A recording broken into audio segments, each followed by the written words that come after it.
इराणचे supreme leader Ayatollah Ali Khamenei 28 फेब्रुवारीला America आणि इस्रायलच्या हल्ल्यामध्ये त्यांचा मृत्यू झाला आणि आखाती देशांमध्ये मोठ्या युद्धाला सुरुवात झाली। हे युद्ध तब्बल 40 दिवस चाललं। 10 एप्रिलला सीज फायर झालं। त्यानंतर आता अमेरिका आणि इराणमध्ये शांतता करार झालाय। सध्या युद्ध हे पूर्णपणे थांबलेलं असून दोन्ही बाजूंनी शांतता राखण्याचा निर्णय घेण्यात आलाय। खरं तर अली खामेनेई हे फक्त इराणचे सुप्रीम लीडर नव्हते, तर ते इस्लामच्या शिया पंथाचे सर्वोच्च धर्मगुरू देखील होते। त्यांच्या मृत्यूनंतर त्यांचा मुलगा मोजतबा खामेनेई याची इराणच्या सुप्रीम लीडरपदी निवड झाली। युद्धाच्या या सगळ्या राड्यात अली खामेनेई यांच्या मृतदेहावरती अंत्यसंस्कार झालेच नव्हते, पण आता युद्धाच्या तब्बल 4 महिन्यांनी त्यांच्या मृतदेहावरती अंत्यसंस्कार होत आहेत। इराणमध्ये 4 जुलै ते 9 जुलै दरम्यान खामेनेई यांचा अंत्यसंस्काराचा सोहळा पार पडतोय।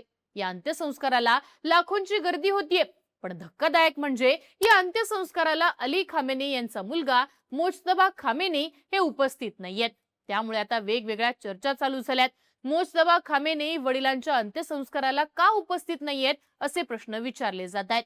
महत्त्वाचं म्हणजे अयातुल्ला खामेनेई यांच्या मृतदेहावरती 4 महिने अंत्यसंस्कार का झाले नाहीत? इतके महिने त्यांचा मृतदेह कुठे होता? हे देखील प्रश्न आहेत। खामेनेई यांच्या अंत्यसंस्कार सोहळ्याची A to Z माहिती सांगणारा आजचा हा व्हिडिओ।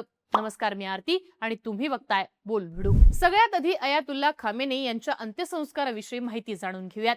खामेनेई यांचा अंत्यसंस्कार सोहळा इराणची राजधानी तेहरानमध्ये सुरू झालाय। हा सोहळा म्हणजे फक्त एक धार्मिक किंवा राष्ट्रीय कार्यक्रम नाहीये, तर ही पश्चिम आशियातल्या राजकारणातली, शिया आयडेंटिटीच्या संदर्भातली आणि इराणच्या भविष्यातल्या वाटचालीच्या दृष्टीनं ऐतिहासिक अशी घटना आहे। या सोहळ्याकडे सगळ्या जगाचं लक्ष लागलेलं आहे, कारण हा सोहळा म्हणजे युद्धामध्ये इराणनं दिलेल्या लढ्याचं आणि अमेरिकेसारख्या महाशक्तीला आपल्या अटींवरती झुकायला लावल्याचं प्रतीक आहे। सध्या खामेनेई यांचा मृतदेह तेहरानच्या ग्रँड मोसाला इथल्या एका विशेष मंचावरती ठेवण्यात आलाय। हा संपूर्ण परिसर काळ्या आणि लाल रंगाचे बॅनर्स तसेच खामेनेई यांच्या भव्य पोस्टर्सनी सजवण्यात आलाय।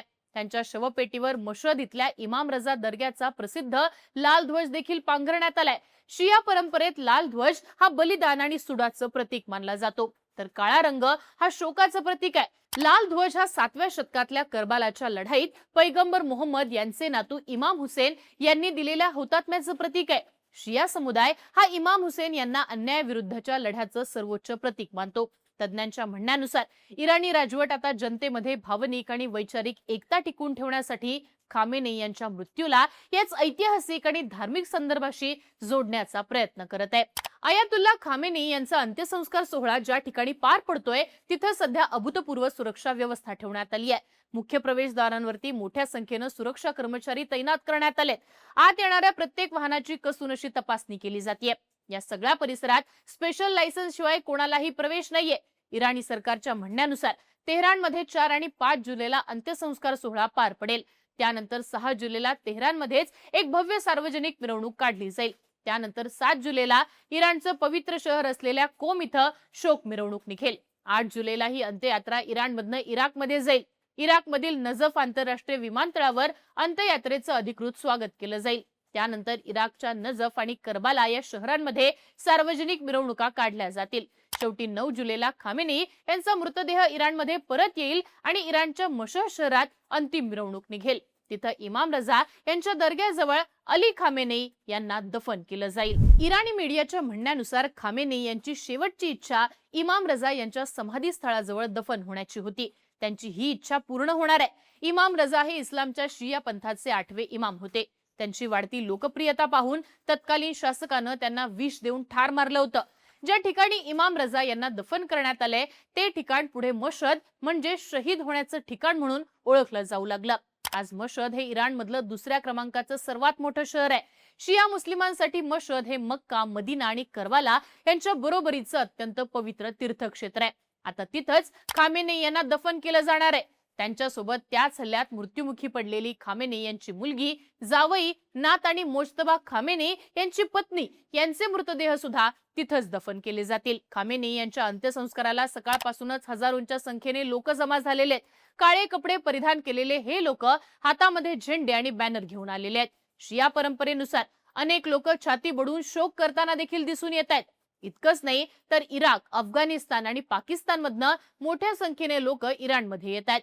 इराणी राजवटीनं पाहुण्यांची संपूर्ण यादी जाहीर केली नसली तरी अनेक प्रमुख नेत्यांची उपस्थितीही निश्चित झालेली आहे।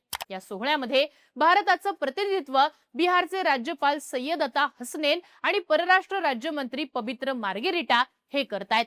या समारंभाला उपस्थित राहणाऱ्या इतर प्रमुख नेत्यांमध्ये ताजिकिस्तानचे राष्ट्राध्यक्ष इमोमाली रहमान, रशियाच्या सुरक्षा परिषदेचे उपाध्यक्ष आणि माजी राष्ट्राध्यक्ष दिमित्री मेदवेदेव, चीनच्या सर्वोच्च विधिमंडळ संस्थेचे उपनेते हे वेई आणि पाकिस्तानचे पंतप्रधान शहबाज शरीफ यांचा समावेश आहे। पण अयातुल्ला खामेनी यांचा मृत्यू तर 28 फेब्रुवारीला झालेला। मग इतके दिवस त्यांच्या मृतदेहावर अंत्यसंस्कार का करण्यात आले नाहीत? महत्वाचं म्हणजे तब्बल 4 महिने त्यांचा मृतदेह कुठे आणि कशा अवस्थेत ठेवण्यात आला होता ते देखील समजून घेऊयात। खामेनी यांच्या मृतदेहावर 4 महिने अंत्यसंस्कार झाले नाहीत, यावर इराणचं म्हणणं आहे की हा निर्णय युद्ध आणि सुरक्षेच्या कारणांमुळे घेण्यात आला होता। इराणनं 1 मार्चलाच खामेनी यांच्या मृत्यूची अधिकृत पुष्टी केली होती, पण युद्धजन्य परिस्थितीमुळे अंत्यसंस्काराची प्रक्रिया पुढे ढकलण्यात आली। हे स्पष्टीकरण इराणकडनं देण्यात आलंय। खरं तर इस्लाम धर्माच्या दृष्टीनं अंत्यसंस्काराला एवढा उशीर होणं ही अत्यंत असामान्य अशी घटना आहे। यावरनं अमेरिका आणि इस्रायलचा इराणवरचा हल्ला किती मोठा होता हे लक्षात येतं। सुरुवातीला चर्चा झाल्या होत्या की खामेनी यांचा मृतदेह तात्पुरत्या स्वरूपात दफन करण्यात आलाय, पण इराणच्या अधिकाऱ्यांनी ठामपणे सांगितलंय की अमेरिका आणि इस्रायलशी सुरू असलेल्या युद्धामुळेच अंत्यसंस्काराला उशीर झालाय। पण एवढे दिवस खामेनी यांचा मृतदेह कुठे ठेवला होता? तर याबाबत इराणच्या राजवटीनं सांगितलंय की अयातुल्ला खामेनी यांचं पार्थिव धार्मिक नियमांनुसार जपून ठेवण्यात आलं होतं। मुळात इस्लाम धर्मामध्ये केमिकल इम्बाल्मी म्हणजेच रसायनांचा वापर करून मृतदेहाचं जतन करण्यास मनाई आहे। यावर तज्ञांचं असं म्हणणं आहे की खामेनी यांचा मृतदेह नक्कीच डीप फ्रीज मध्ये ठेवण्यात आला असेल। इस्लाम धर्मामध्ये रसायनांच्या वापराला बंदी आहे, त्यामुळे शीतगृहाचा वापर करण्यात आला असेल असं तज्ञांकडून सांगितलं जातंय।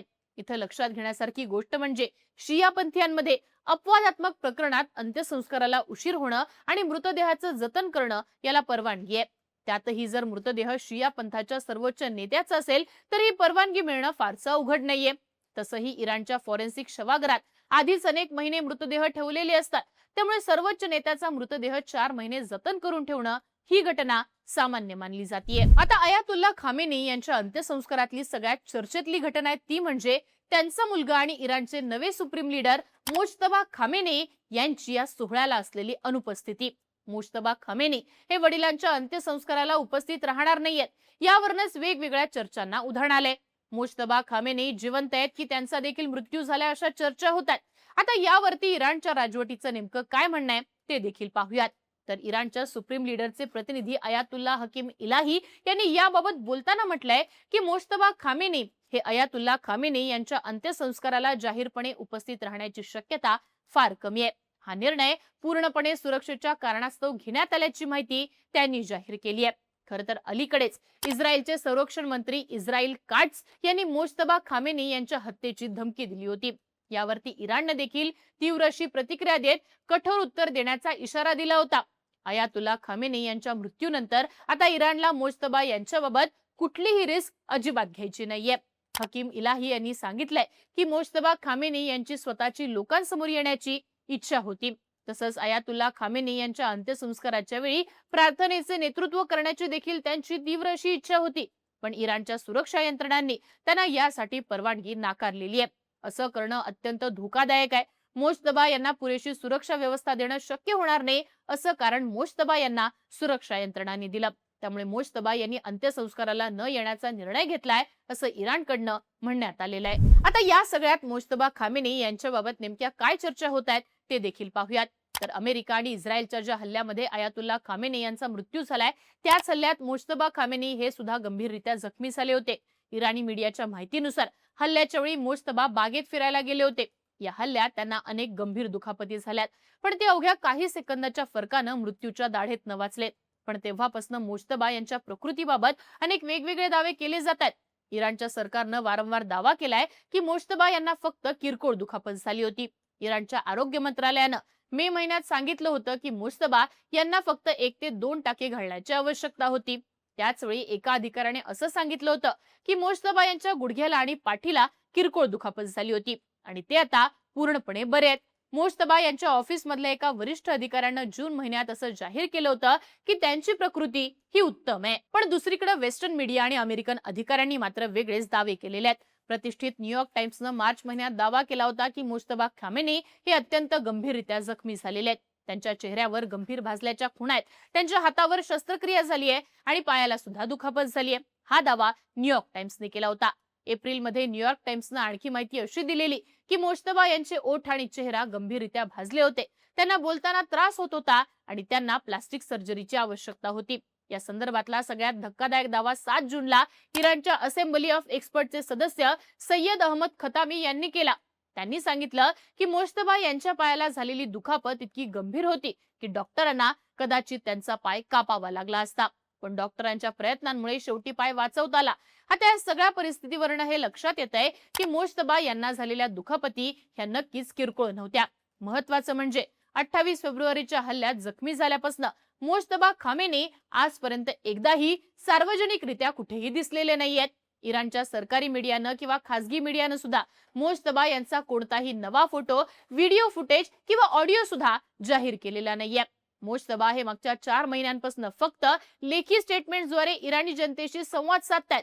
त्यामुळे मुश्तबा खामेनी यांचा सुद्धा मृत्यू झालाय का असे दावे आणि याबाबतल्या शंका उपस्थित केल्या जात आहेत. एकंदरीतच काय तर अयातुल्ला खामेनी यांच्यावरती 4 महिन्यांनी अंत्यसंस्कार होत असले तर या कार्यक्रमाला इतका उशीर का झाला आणि या सोहळ्याला मुश्तबा खामेनी का उपस्थित नाहीयेत याची चर्चा सर्वाधिक होतीये. त्यातही मुश्तबा 4 महिन्यांपासून सार्वजनिक ठिकाणी न दिसल्यानं त्यांच्या मृत्यूची शंका देखील व्यक्त केली जाते. तुम्हाला याबाबत काय वाटतं? अली खामेनी यांच्याप्रमाणेच मुश्तबा खामेनी यांचा देखील मृत्यू झाला असेल का? याबाबतीतली तुमची मत आणि प्रतिक्रिया कमेंट बॉक्समध्ये लिहून कळवा आणि अशाच माहितीपूर्ण व्हिडिओसाठी बोलबिडूला सबस्क्राईब करा.